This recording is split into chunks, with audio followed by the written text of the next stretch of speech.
Most leaders overinvest in low performers and underinvest in high performers. They underinvest in those people that I have seen actually have the biggest potential for growth. Now, I know that sounds counterintuitive. If someone is a low performer, don't they have a lot of room to grow? Well, hypothetically, they do. Logically, they do. But in the real world, the low performers typically have a ceiling on their performance within your organization. They may be able to be a high performer somewhere else. And I'm certainly not saying not to invest in your low performers. We need to invest in all of our people. But we need to invest more in our high performers, and we tend to underinvest in them. Our high performers, again, are the ones with the biggest potential for growth. Our high performers are those folks who we can and should be leveraging to be great. The high performers are the folks who attract other high performers. And I've seen more high performers leave out of boredom or lack of growth than any other reason. Your high performers are also the ones on the phone right now talking to a recruiter offering them 50% more to go to work for your competition. And yet we underinvest in those folks and overinvest in the low performers who I believe have lower potential, cause us and our teams frustration, and frankly, cause us to keep people around who are not a good fit for our organization, who may be much better off somewhere else. We keep them around longer than we should. Now, let's talk a little bit about why that happened. And, I've seen that firsthand. I can remember way back when I worked for big consulting firm Accenture and Deloitte and, another company in between there. And, I had the responsibility to write annual performance reviews. And don't get me started on annual performance reviews. I think they're the worst invention in business. In fact, if you're interested in why I think that and what might be a replacement for that, I have a episode called Let's Dump the Annual Performance Review. But that aside, I was asked to create annual performance reviews, and I would have the most difficult time doing that for my best people. I would dread creating them for my best people. For my low performers, it was easy. All I had to do was prioritize the 5 or 6 or 7 things I wanted them to improve. I needed them to improve down to the most important 2 or 3. But man, there was no lack of things to tell them to do, no lack of development opportunities and coaching opportunities. That was easy. But what was I going to tell my highest performers? How could I help those people that were meeting or beating their goals? How could I help those people that were smarter and better than me at what they were doing? What could I tell them? So I would underinvest in them partially because I didn't know what to do. So I thought, let me just leave them alone and let them just do a great job, and I can go focus on my problem children over there. Now, that's not the way high performers want to be treated. That's not the way they should be treated. It's not in our best interest, their best interest, or our company's best interest. So I want to help today by sharing 11 actions. And of course, there are more than this. 11 potential actions for your high performers. And I encourage you throughout this episode to not just think about this conceptually, think about your highest performer or your highest 2 or 3 performers and make a note of specific actions you're committed to take with them, for them, Because if you don't have a plan over the next 30, 60, 90 days of the specific actions you'll be taking with and for your high performers, you've got a great chance losing them. You've got a great chance at underutilizing them. You've got a great chance of, at some point, them becoming mediocre performers because you're not challenging them to do more and be more. So let's talk about those 11 actions. Number one, very simply, is to challenge them. As I said a few minutes ago, I have seen more high performers leave out of boredom than anything else. Now, boredom, you don't cure boredom by having them work 65 or 70 hours a week. That's not what I mean by challenging them. When I say challenge them, I mean challenge them to do more. Challenge them to learn something new, do something new, be someone new. Challenge them. I could remember years ago, I had a job where I worked for a CFO. I was about 30 years old. And I really enjoyed my work and got along with the CFO. But his annual performance review for me basically said, keep up the good work. It was at that moment that I realized I needed to look for something more because I wasn't going to be challenged. I wasn't going to grow in that environment. So number one action is we need to challenge our high performers. The number two action for high performers is to raise the bar. Raise the bar means raise the level of expectation you have for their measures of success. Challenge them to achieve more. If it's a salesperson, raise the bar, set higher expectations for the number of new clients they're bringing in per month or the amount of new revenue. If they're in marketing, raise the bar on the number of marketing qualified leads you expect from them. So number one action is to challenge them. Number two is to raise the bar. Number three is to increase their responsibility. So especially if you're in a situation as the leader where you feel like you're stretched too thin, there's more you would like to do, increase the responsibility of one of your high performers. Not only is that going to help you being able to step back from working in the business to start doing more working on the business, but again, you're allowing them to grow into a new role, see what they can do, test them, let them test themselves. And that's exciting to them when they've got some new responsibility.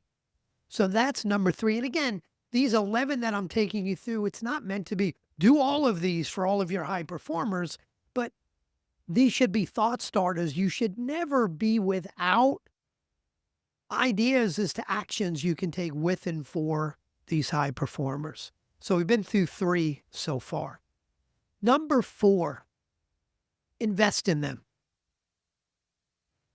Invest in them means invest time. In a lot of cases, it does mean invest money in them. Invest money in a coach for them. Invest money in sending them to a conference or allowing them to pay for some training or a certain level of certification. Invest in them. The number one driver of profit growth is people growth. You're never going to get a greater ROI in time and money than investing in your best people. So number four is invest in them. Number five is promote them. Is it time for a promotion? When's the last time you promoted them? Do you have a career path where promoting them makes sense? Sometimes a promotion comes with increased responsibility. Sometimes it is just a title change that lets them know what a great job they've been doing. Sometimes it comes with increased compensation, sometimes not. But number 5 is to promote them. Number 6 is to reward them, monetary or non-monetary, but very often it is a monetary reward. Number 7, recognize them. Now, recognition could be during a town hall saying, Linda, stand up a minute. Let's all give Linda a hand for the great job she did implementing our new CRM, this quarter. It could be a public recognition. Now, some people, if you do that kind of public recognition, will pull you aside and say, if you ever embarrass me like that again, I will kill you. So know who you're recognizing. Sometimes recognition is public. Sometimes it's a very private, pulling someone off to the side and saying, hey, just want to thank you and let you know what a great job you're doing. That's number 7. Number 8 is remove barriers. What barriers are in their way to even greater performance, greater productivity, greater growth? The barrier could be that you have them following a crappy process. So fix the process, or better yet, give them responsibility to fix the process. The barrier could be you're micromanaging them. Get out of their way and let them do their thing. The barrier could be you've got too many underperformers around that you're over-investing in, and you need to fix that so those people get out of their way. So number 8 is remove barriers. Number 9 is give them more exposure. Now, that could be exposure to certain clients. That could be exposure within the industries. Could be exposure on the team. So let's say you are a VP of talent development and you've got someone on your team who's not typically in your weekly leadership team meetings, but you've got somebody on your team who's done a fabulous job. Imagine going to them and saying, hey, you know that senior leadership team meeting I've got blocked off every Tuesday from 10 to 11? Block off next Tuesday on your calendar, because I'd love to have you in that meeting. Your implementation of our new one-on-one coaching process within the organization, I think, is a model for how we ought to implement any new process. I would love for you to come into that senior leadership team meeting, explain how you did it, because I think that whole senior leadership team, including me, has something to learn from you. So block that time off on your calendar. Now, that leadership team meeting for you may not be the most exciting part of your week. But for them, what you just asked them to do is something that they're going home and telling their significant other about, their kids about, their mom and dad about, their friends about.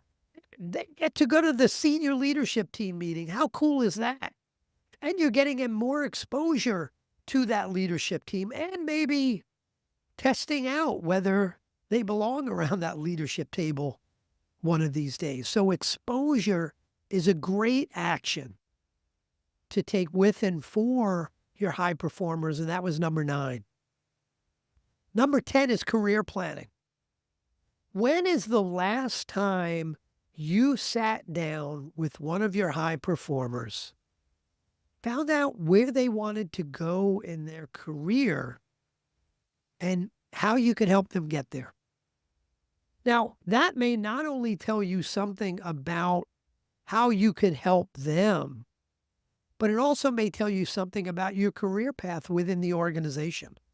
And maybe you're lacking a clear career path, or maybe you're not lacking a clear career path, but maybe there's something you can do to improve it or tweak it. So that's number 10. And number 11, finally, number 11 is re-recruit them.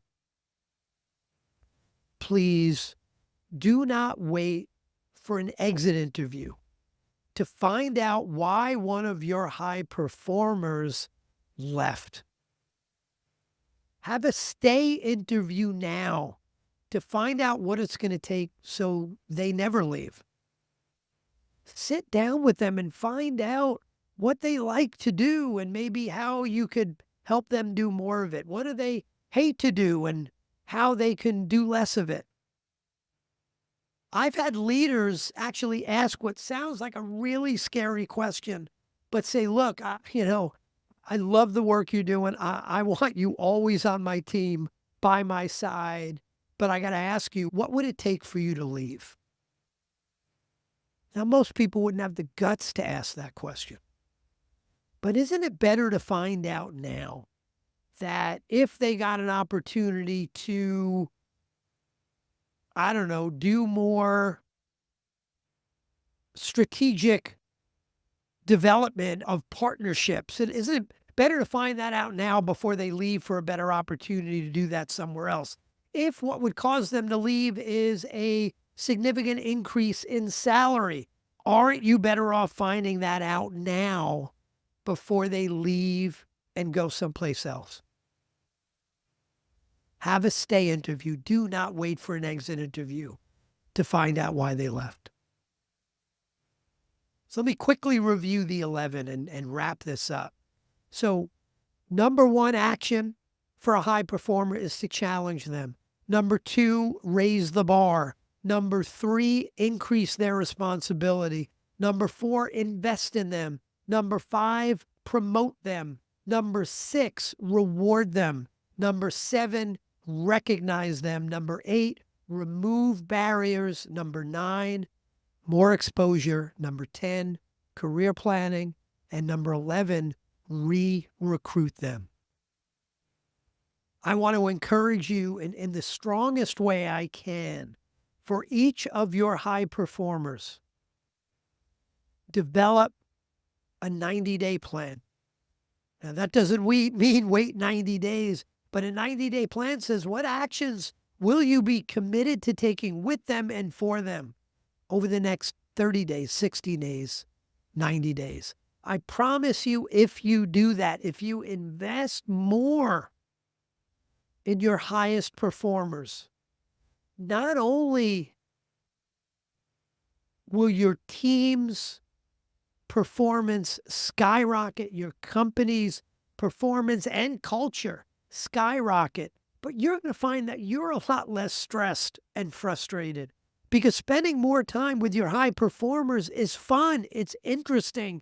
It's exciting. It's motivating. It's creative time. Whereas spending more time with your lowest performers tends to be frustrated and stressful. Now, I'm not saying leave those folks alone, but I promise you, your largest return on investment is spending time with your best people. So have that 90-day plan. And by the way, if you're wondering what to do with your low performers, there's another podcast episode on that called Dealing with Underperformers. Listen to that as well. So have a 90-day plan.